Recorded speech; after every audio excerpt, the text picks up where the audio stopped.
So I'm just telling you right now, okay? Just put your manners back in. Do you think I was out of line? Yes, absolutely. Well, I apologize for that Good. sincerely. Tom Cruise is Hollywood's biggest action star. He's loved worldwide for his daring stunts and blockbuster films. But in 2005, something changed. The charm disappeared. Cruise went on national television and attacked someone publicly, viciously, and personally. That person was Brooke Shields. The hatred was real, and it shocked everyone. Tom Cruise became famous fast. Risky Business in 1983 made him a heartthrob. Top Gun in 1986 turned him into a superstar. By the 1990s, movies like Jerry Maguire proved he could act, not just look good. Women loved him. Men wanted to be him. He was professional, charming, and hardworking on every set. Then, Scientology entered his life. Cruise joined the church in the late 1980s. His first wife, Mimi Rogers, introduced him to it. At first, people didn't notice. Cruise kept his beliefs private. He focused on his career. But slowly, Scientology became more important to him. By the 2000s, he was one of the church's biggest advocates. You know what? It's something that has helped me incredibly in my life. Yeah. And I've been Scientologist for over 30 years, Yeah. and it's something that, as you know, without it, I wouldn't be where I am. Yeah. You know, so it's a beautiful religion. And Scientology has strict beliefs about mental health. The church rejects psychiatry completely. They call it pseudoscience. They believe antidepressants are dangerous and unnecessary. Instead, they push auditing sessions, vitamins, and exercise. For Cruise, these beliefs weren't just ideas, they were absolute truth. The church taught him that psychiatry was evil. They showed him materials claiming psychiatric drugs killed people. They told him that chemical imbalances were lies, created by pharmaceutical companies to make money. Cruise absorbed all of it. He became passionate about spreading this message. He saw himself as someone who could save people from dangerous medical practices. In 2005, Cruise was at a strange point in his life. He was promoting War of the Worlds. He had just jumped on Oprah's couch, declaring his love for Katie Holmes. The media called him weird, but Cruise didn't care. He was speaking his truth. That year, he would speak his truth about Brooke Shields too. Before the feud, Cruise and Shields were friendly. They starred in Endless Love together in 1981. Both were young and starting out. They stayed in touch over the years. Shields attended events connected to Cruise. There was no tension, no drama. They had mutual respect. Then, Shields wrote a book that changed everything between them. Shields reveals her darkest struggle, and Cruise sees it as his biggest enemy, spreading dangerous lies. Brooke Shields gave birth to her daughter Rowan in 2003. After the delivery, something went wrong inside her mind. She felt empty, disconnected, and scared. The joy everyone promised new mothers would feel never came. Instead, dark thoughts arrived, suicidal thoughts. She couldn't eat, she couldn't sleep. She was suffering from severe postpartum depression. Shields didn't stay silent. She got help. She saw a therapist. Her doctor prescribed Paxil, an antidepressant. The medication worked. Slowly, the fog lifted. She bonded with her daughter. She felt human again. The antidepressants saved her life. In 2005, Shields published a memoir called Down Came the Rain. The book detailed everything: the pain, the fear, the medication, the recovery. She wrote it to help other mothers. Postpartum depression was still stigmatized. Women suffered in silence. Shields wanted them to know they weren't alone and that getting help was okay. She described days when she couldn't get out of bed.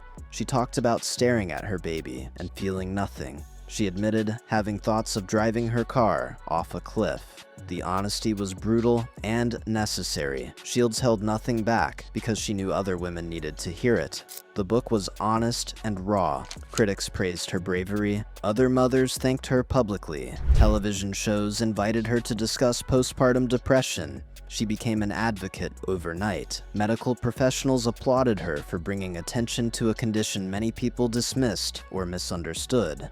But Tom Cruise read it differently. To him, the book was dangerous propaganda. Shields was promoting psychiatry. She was telling women to take antidepressants. In Cruise's mind, she was spreading lies that could hurt people. Every page that praised medication felt like an attack on his beliefs. And psychiatric abuses of electric shocking people, okay, against their will, of drugging children with them not knowing, the effects of these drugs. Do you know what Adderall is? Do you know Ritalin? Do you know now that Ritalin is a street drug? Scientology teaches that chemical imbalances don't exist. They believe depression is spiritual, not medical. Medication doesn't fix the real problem. It just masks it. Cruz believed this completely. When Shields said antidepressants saved her, Cruz heard her endorsing poison. He saw her book tour as a threat to vulnerable people who might be convinced to take harmful drugs. The anger built inside him. Shields was a former friend. She had a platform. People listened to her. Cruz decided he couldn't stay quiet. He had to speak out. He had to correct this dangerous message. What happened next shocked Hollywood and destroyed their friendship forever. All it does is mask the problem, Matt. And if you understand the history of it, it masks the problem. That's what it does. That's all it does. You're not getting to the reason why. There is no such thing as a chemical imbalance. So in a body. postpartum depression to you is Matt, kind of a little psychological gobbledygook? No, I did not say that. I'm just asking, what would you call it? Matt, that is the post. Now, Cruz prepares to go to war on national television, and Shields becomes his target in front of millions. June 2005. Tom Cruise sat across from Matt Lauer on The Today Show. He was there to promote War of the Worlds, but the interview quickly turned into something else. Lauer asked about Cruz's views on psychiatry. Cruz didn't hold back. His eyes went hard. His voice got intense. He leaned forward and started ranting. Psychiatry is a pseudoscience. There's no such thing as a chemical imbalance. These drugs are dangerous. People don't need medication. They need vitamins and exercise. Lauer tried pushing back. Cruz got more aggressive. Then he mentioned Brooke Shields by name. He called her incredibly talented, but then attacked her choices. He said she was being irresponsible. He claimed her book spread misinformation. He suggested the medication hurt her career instead of helping her life. His tone made it personal. You could see the anger in his face. But what happens, the antidepressant, all it does is mask the problem. There's ways of vitamins and through exercise and various things. I'm not saying that that isn't real. That's not what I'm saying. That's an alteration of what I'm saying. I'm saying that drugs aren't the answer, that these drugs are very dangerous. They're mind-altering, antipsychotic drugs.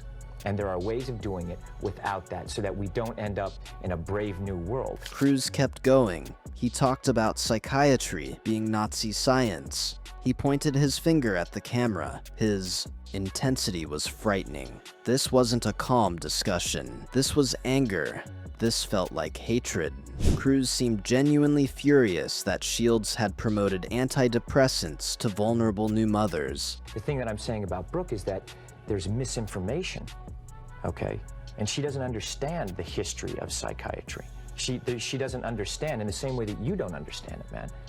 But a little bit what you're saying, Tom, is you say you want people to do well, but you want them to do well by taking the road that you approve of, as opposed to a road that may work for them. No, I'm not. Matt Lauer looked uncomfortable. He tried to steer the conversation back to the movie. Cruz wouldn't let it go. He kept returning to psychiatry, to the dangers of medication, to how Shields was wrong. The segment went on for minutes. Each moment felt more tense than the last. The interview went viral before viral was common. News outlets replayed it constantly. People were shocked. This was Tom Cruise, America's charming action hero, attacking a new mother for getting help with postpartum depression. The backlash was immediate and brutal. I disagree with it. And I think that there's a higher and better quality of life. And I think that promoting, for me personally, see, you're saying, what, I can't discuss what I want to discuss? No, you absolutely I know, can. But Matt, you're going in and saying that I can't discuss that. Critics called him misogynistic. Mental health advocates were outraged. Other celebrities spoke out against him. Even people who liked Cruz thought he'd gone too far. This wasn't about Scientology anymore. This was about a man publicly shaming a woman for her medical choices during one of the most vulnerable times in her life. What made this different from other celebrity feuds?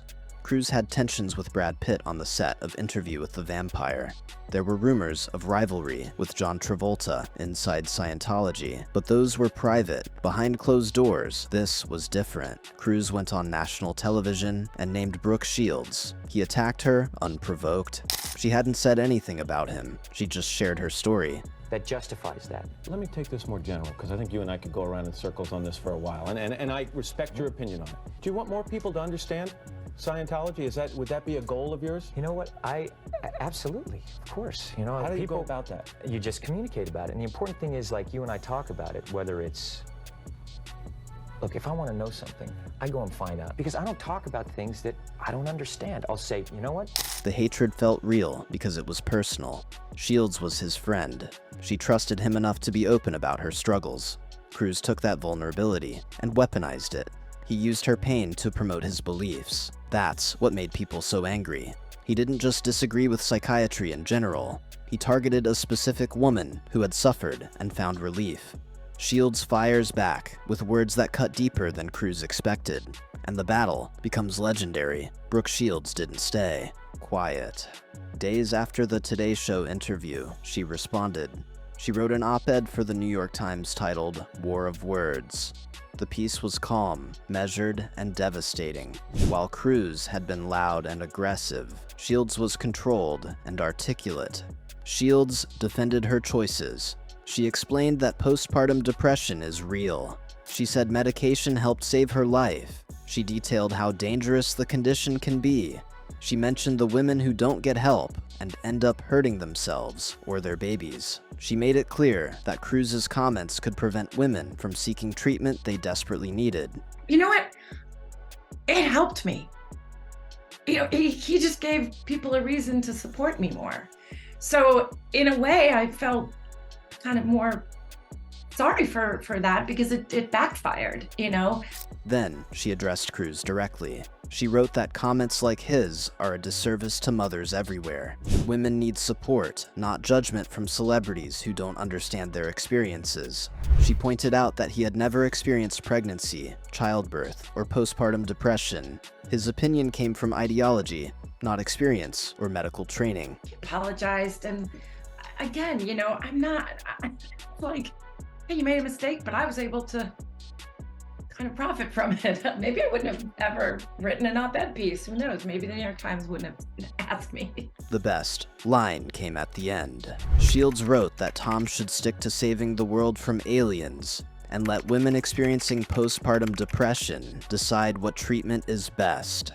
The alien comment was a subtle jab at Scientology's belief in thetans and space opera mythology. People loved it. The line was quoted everywhere. The op-ed went everywhere. It was reprinted, quoted, and praised. Mental health organizations rallied behind Shields. She became a hero for mothers dealing with postpartum depression. Cruise became the villain who attacked vulnerable women. The public overwhelmingly sided with Shields. She had won the battle decisively. You know, in this time in my age, this is a different time. It's a different era. Matt, you don't even, you're glib. Shields didn't stop there. In her 2025 memoir, Brooke Shields Is Not Allowed to Get Old, she revisited the feud. She called Cruise's rant ridiculous, irrational, and dangerous. She said he hijacked her personal experience for his deluded agenda. She noted that becoming a mother gave her the strength to fight back against someone as powerful as Cruise. She wrote that before having Rowan, she might have stayed quiet. She might have let Cruise say whatever he wanted without responding. But motherhood changed her. She wasn't going to let anyone tell her that the treatment that saved her life was wrong. She wasn't going to let other mothers suffer because a celebrity with a platform spread misinformation. The fight wasn't just about one interview, it became a national conversation. Shields testified before Congress about postpartum depression. New legislation was discussed. Her bravery helped countless women get the help they needed. Cruise's attack backfired completely. Instead of silencing discussion about antidepressants, he amplified it. The feud damages Cruise's career in ways nobody predicted, and Hollywood turns against their golden boy. Tom Cruise's image took a massive hit. The Today Show interview combined with the Oprah couch jump created a narrative. Cruise was weird. Cruise was unstable. Cruise was too deep into Scientology. People stopped seeing him as charming. They saw him as dangerous. Anything, and he apologized, and I explained that he did not in fact have ovaries and therefore could not say those things about me. And he was like, I know, I just picked on you, and I don't know what. Paramount Pictures ended their production deal with Cruise in 2006. Studio head Sumner Redstone cited Cruise's recent conduct. The Brooke Shields incident was part of that decision. Cruise's behavior was costing money and damaging the studio's reputation. Losing the Paramount deal was a huge blow to his career and power in Hollywood. Box office numbers started reflecting the damage. Mission: Impossible 3, released in 2006, made less money than the previous films. Critics blamed Cruise fatigue. Audiences were turned off by his behavior. The man who once guaranteed opening weekend success had become a liability. But the Shields feud did something important too. It started conversations about postpartum depression that needed to happen. Women came forward with their own stories. The stigma lessened. Shields' willingness to fight back changed lives. Mental health professionals saw an increase in women seeking help for postpartum depression. How does this compare to Cruise's other feuds? Brad Pitt and Cruise reportedly clashed on Interview with the Vampire. But that was mutual tension between two actors. Both were difficult. Neither attacked the other publicly. It was professional rivalry, nothing personal. They worked together and moved on. John Travolta and Cruise have weird competition inside Scientology. Rumors say Cruise rose higher in the church's hierarchy. Travolta supposedly resented it, but again, this stayed private. No public attacks, no naming names on television. Whatever tension exists between them remains behind closed doors. I hope so, because people who knew Tom before he was fully brainwashed say that he was a sweet and loving person, and he's turned into something else, something unrecognizable. Leah Remini left Scientology and criticized Cruise afterward. She called him second in command in the church. She described his power and influence, but Remini's criticism came after her exit. She was attacking the organization and Cruise's role in it. Cruise never responded publicly. He stayed silent while she spoke out. Katie Holmes is considered a suppressive person by the church and is to be shunned. That would be the same for her daughter. I would hate to see him continue to give up real relationships for something that is not good. The Shields situation was different. Cruise initiated it. He attacked first. He made it personal. He did it publicly and aggressively. That's why this feud stands out. The hatred felt genuine and immediate. It wasn't about professional jealousy or organizational politics. It was about deeply held beliefs colliding with personal experience. Years pass, and something unexpected happens between Cruise and Shields that nobody saw coming after such bitterness. Tom Cruise realized he'd made a mistake. In 2006, he did something rare. He apologized. Cruise showed up at Brooke Shields' house, unannounced. He came alone. He wanted to make things right privately. For someone as famous as Cruise, showing up at someone's door took courage. Shields later described the apology as heartfelt, but not the world's best. Cruise acknowledged he'd overstepped. He admitted his comments hurt her. He said he shouldn't have used her name specifically, but he never publicly apologized. The private visit was all she got. No statement to the press. No acknowledgement on television. Then something stranger happened.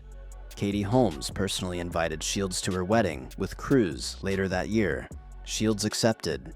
She attended the ceremony in Italy. She even brought something old as a gift, honoring the wedding tradition. The media was confused. How did they go from public feud to wedding guest in months? The truth was simpler than people thought.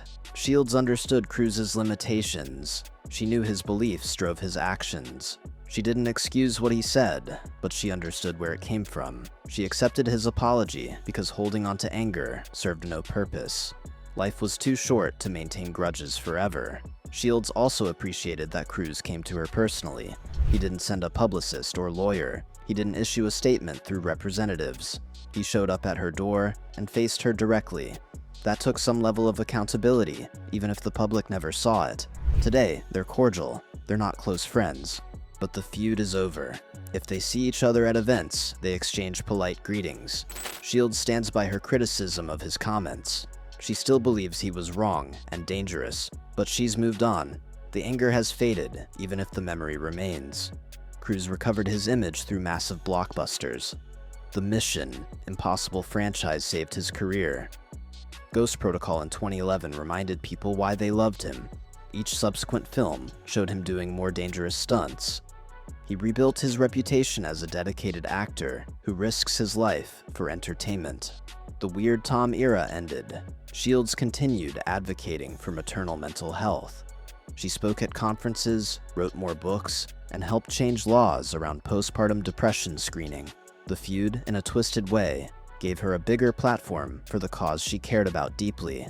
Tom Cruise clashed with many people throughout his career, but his attacks on Brooke Shields revealed something darker. His beliefs drove him to attack a vulnerable woman publicly. She fought back brilliantly and won. The feud humanized both of them. It showed Cruise's flaws and Shields' strength. Did Cruise truly hate Shields, or just what she represented? Drop your thoughts below and hit subscribe for more Hollywood drama.